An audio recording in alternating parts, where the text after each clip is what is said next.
Olá pessoal, dando continuidade aí, nós temos a doença de Parkinson, tá? Que entra também dentro das doenças neurológicas, certo? E é um distúrbio neurológico lentamente progressivo que afeta com frequência idosos. Tem sua incidência aumentada com a idade, chegando ao ponto culminante aos 75 anos. Às vezes o distúrbio progride rapidamente, mas há casos em que a evolução é mais lenta, com a pessoa permanecendo funcional por muitos anos, tá? Então,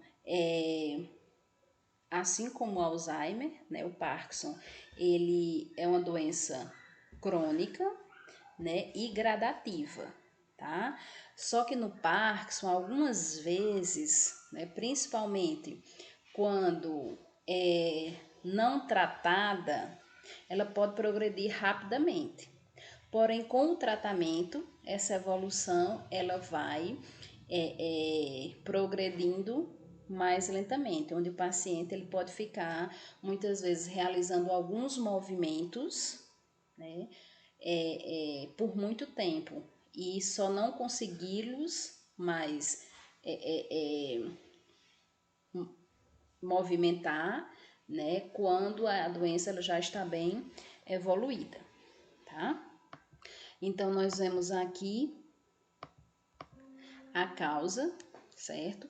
Assim como no Alzheimer, nós vimos a questão da diminuição de um neurotransmissor, que no caso do Alzheimer era a acetilcolina, é a acetilcolina.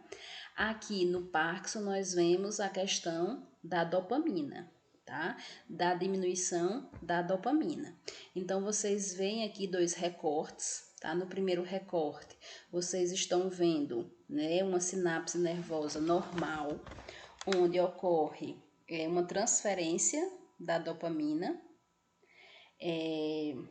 de um neurônio para o outro. A dopamina são esses pontinhos amarelos aí. Então, vocês vejam que o fluxo deles, né, a fabricação deles em um neurônio, no neurônio transmissor, né, ele produz muita dopamina e, consequentemente, já que ele produz muita dopamina, ele vai liberar também muita dopamina para o neurônio receptor, tá? Isso não vai apresentar um comprometimento nem de memória, nem com relação, né, a uma deficiência na motricidade, tá?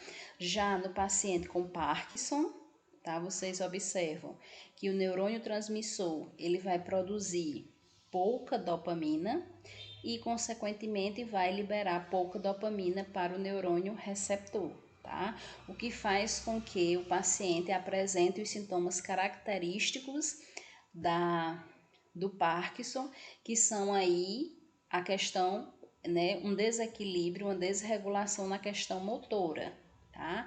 Então, nós observamos aí os tremores característicos, né, do Parkinson, assim como a rigidez muscular. E aqui, pessoal, vocês observam, certo? No Parkinson, a questão aqui do quadro clínico, né? O paciente com Parkinson, ele vai apresentar bradicinesia e perda de reflexos posturais. Além da bradicinesia e da perda dos reflexos posturais, eles vão apresentar os sintomas que são conhecidos aí como mal de Parkinson, tá? Onde esses sintomas considerados mal de Parkinson, conhecidos, né, como mal de Parkinson, eles dão uma característica peculiar a esses idosos, a esses pacientes com Parkinson, tá? Então, vocês podem observar aqui nessa gravura, tá? A postura encurvada, certo? Então, o paciente com Parkinson, ele vai apresentar essa postura encurvada, como também vai apresentar uma rigidez nas costas. Então, por muitas vezes, aquele processo de relaxar a musculatura, de esticar a musculatura, o paciente com Parkinson, com a evolução da doença, ele não vai conseguir esticar essa musculatura, né? Desestressar relaxar essa musculatura. Devido a essa postura encurvada e essa rigidez nas costas, o paciente aqui ele vai apresentar uma inclinação para frente, o que faz com que esse paciente esteja mais propenso a quedas, tá? Devido a essa questão da inclinação para frente. Um cuidado de enfermagem que nós devemos ter também com relação aos objetos, aos móveis dentro de casa, certo? Os tapetes aí, os objetos pequenos, tá? O paciente com mal de Parkinson vai apresentar os cotovelos e pulsos flexionados, certo? Assim como ele vai apresentar o quadril e os joelhos também flexionados. Então, eles estarão sempre flexionados, cotovelo e pulsos, assim como quadril e joelhos, tá? E o famoso tremor, tá? O tremor nas pernas, assim como o tremor nas mãos. Os tremores, né, com o paciente com Parkinson, ele se inicia nas mãos, tá? Mas na frente nós vamos ver que esses tremores que são apresentados primeiro nas mãos, eles só apresentam quando as mãos estão em repouso. Quando as mãos estão em movimento, esses tremores eles não acontecem. Só que com a evolução da doença, esses tremores eles também irão acontecer com as mãos em movimento, tá? O que vai dificultar muitas vezes esse idoso a comer, tá? Precisando de realmente alguém que o ajude. Então a dependência aí em se alimentar, porque se ele leva a colher à boca, né? Devido ao tremor, então a comida que está na colher já derramou toda. Isso traz agitação, agressividade, raiva do paciente, tá? Também, pessoal, ele vai apresentar a marcha embaralhada e curta, ou seja, os passos eles são bem curtos, bem pequenos. As passadas do paciente com Parkinson, elas são bem pequenas, o que também ajuda aí na questão das quedas, tá? Então veja que o paciente com Parkinson ele apresenta aí dois grandes riscos para as quedas. Primeiro, essa postura inclinada, tá? Devido a, né, a postura encurvada e a rigidez nas costas, então a inclinação para frente, como também a questão de passos mais curtos, tá? O que muitas vezes eles podem estar aí batendo um pé no outro e cair, ok? E também nós temos aí a falta de expressão facial, que a gente diz que o paciente com Parkinson, ele tem faces inexpressivas. Por quê? Porque devido à rigidez muscular, esse paciente não consegue mostrar um sorriso, tá? Não consegue fazer uma expressão facial, tá? Devido a essa rigidez muscular. Como eu falei para vocês, né, com relação aos tremores, nós temos aí que os tremores, ele começa em uma das mãos e em um braço e posteriormente estende-se para a cabeça, tá? Frequentemente progride e envolve ambas as extremidades superiores. Então, começa com uma mão, né, o braço, depois passa para outra mão, o outro braço, tá? Embora presente no repouso, desaparece quando realiza um movimento intencional, tá? Aquilo que eu falei para vocês, quando a mão do paciente com Parkinson, ele está, por exemplo, em cima de uma mesa, ele vai estar apresentando tremores. A partir do momento que essa mão vai fazer um movimento, né, seja o movimento de levar a colher à boca, ela não está tremendo, tá? E isso nas fases iniciais da doença. E isso o paciente ele passa muito tempo conseguindo fazer esse movimento, porque como a gente falou no início, a doença ela é lenta, tá? E o paciente pode passar muito tempo funcional. Só que com a evolução da doença, tá? Ele agora vai apresentar também os tremores no movimento. E ele não vai mais conseguir levar a colher à boca, porque nesse movimento de levar a colher à boca, ele treme tanto que a comida derramou na colher, derramou da colher. Então aí é um processo mais no final, né, onde já entra a questão da dependência desse idoso, tá, com Parkinson. A rigidez e o enrijecimento muscular levam à perda da expressão facial, né?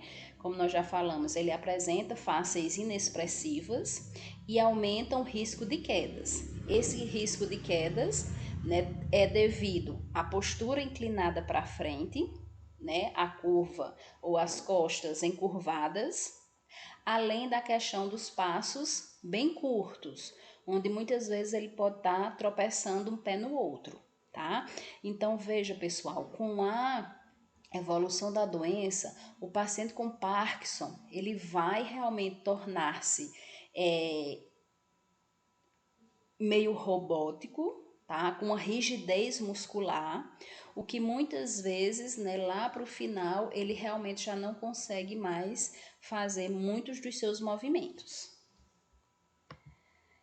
Outros sintomas que o paciente sente aí é a questão da salivação, devido a faces inexpressivas, né, a rigidez da musculatura da face, então ele não consegue, né, ter esse processo de controle da saliva. Então ele saliva bastante, precisando muitas vezes de outra pessoa estar enxugando, né, a saliva, e isso a gente já vê no processo bem evoluído da doença.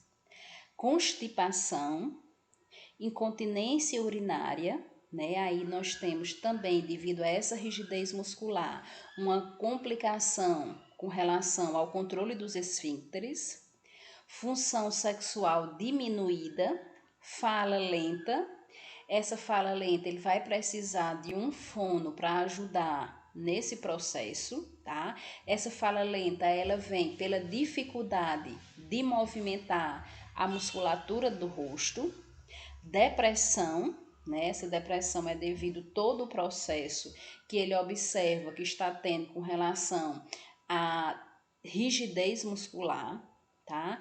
A questão da dependência e dificuldade em realizar atividades diárias, tá? Então vem aí realmente o processo de total dependência com relação à alimentação, à higiene, tá? A vestir-se.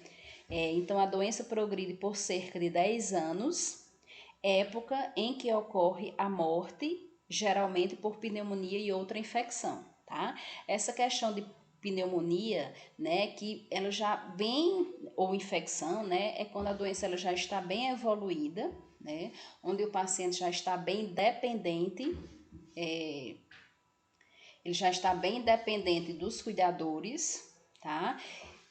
E ele já não consegue o movimento, tá? Já apresenta uma total rigidez muscular.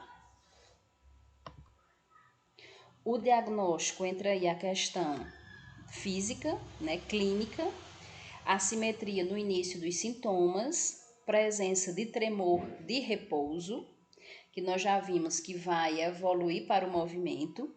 Ele vai apresentar uma boa resposta à terapia dopaminérgica, certo? O que faz com que a doença progrida mais lentamente. Não há exames de sangue que façam o diagnóstico e, à medida que a doença progride, o diagnóstico é feito com base na sintomatologia. Com relação ao tratamento, nenhuma cirurgia, né, a farmacologia indicada, na realidade, a farmacologia ela vai de acordo com as complicações que o Parkinson traz para o paciente, evolui de forma mais lenta, a demência pode ocorrer após longos anos e distúrbios de equilíbrio de 10 a 12 anos da doença, tá? Então, pessoal, o paciente de Parkinson, enquanto ele puder ser independente em determinadas coisas, ele deve ser estimulado a essa independência, tá? A partir do momento que ele começa a se tornar dependente, ele vai apresentando outras complicações que aí entre as doenças oportunistas, né, a pneumonia, as infecções, tá? E daí é um paciente que, né, assim como o do Alzheimer, ele vai, né, ter a sua doença sempre evoluída, né, chegando realmente ao óbito.